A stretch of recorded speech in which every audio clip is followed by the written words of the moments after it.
सभी सम्मानित शिक्षकों को मेरा नमस्कार। आप सभी का हमारे चैनल बेसिक शिक्षा एकेडमी में स्वागत है।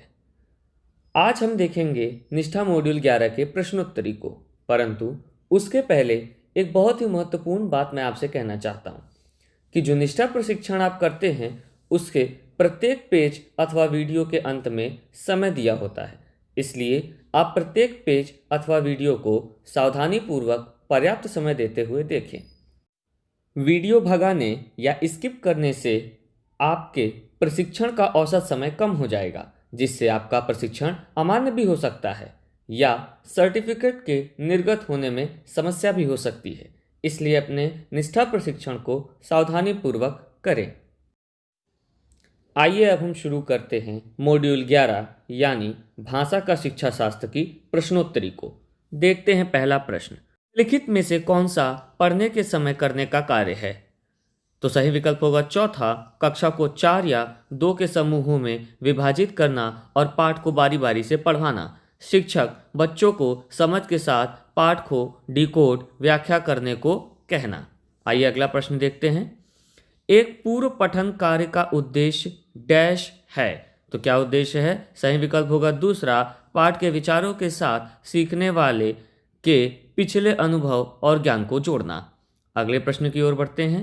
अगला प्रश्न है, पढ़ना अर्थ गढ़ना है, इस कथन से क्या अभिप्राय है? तो इस कथन से क्या अभिप्राय है? विकल्प होगा दूसरा, पढ़ना पाठ के विचारों को समझना है। अगला प्रश्न, वर्तमान भाषा सीखने के नजरिए से निम्नलिखित में से कौन सा सच है?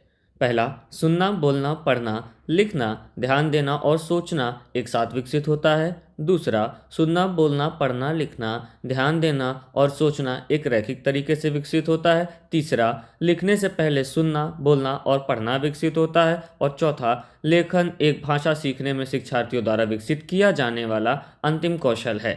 तो आइए इसका उत्तर देखते हैं। तो इसका उत्तर होगा पहला, यानी कि पहला वाक्य आपका सत्य है। अगला प्रश्न देखते हैं।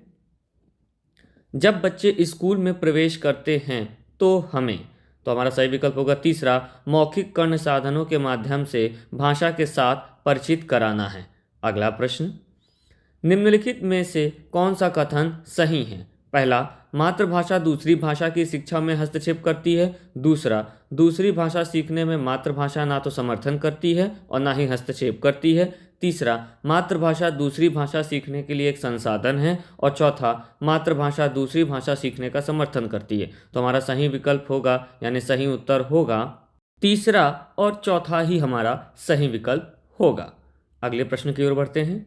बच्चे मानव सीखता है, तो हमारा सही विकल्प होगा तीसरा, काफी प्रयास के बिना मातृभाषा। अगला प्रश्न हमारा, भाषा सीखने में केंद्रीयता का अर्थ है कि, तो क्या अर्थ है केंद्रीयता का? सही विकल्प होगा तीसरा, सभी विषय वस्तु सीखना मूल्य रूप से भाषा सीखना है। अगला प्रश्न देखते हैं। मातृभाषा आधारित बहुभाषिकता क्या है? तो सही विकल्प होगा पहला, सभी बच्चे अपनी मातृभाषा में स्कूली शिक्षा शुरू करते हैं और कई भाषाओं को जोड़ते हुए आगे बढ़ते हैं। तो आइए बढ़ते हैं अगले प्रश्न की ओर। भाषा सीखने की रणनीति के रूप में बहुभाषिकता का क्या अर्थ है? तो हमारा सही विकल्प होगा पहला, कक्षा में शिक्षण अधिगम के लिए बच्चों की भाषा का उपयोग करना। इसी के साथ हमारा ये निष्ठा प्रशिक्षण मॉड्यूल 11 भी समाप्त होता है। अगर आपको ये वीडियो अच्छा लगे तो हमारे चैनल को लाइक करें, सब्सक्राइब करें और ऐसे ही इंफॉर्मेटिव वीडियो के लिए बेल आइकन दबाना ना भूलें। धन्यवाद। जय हिंद।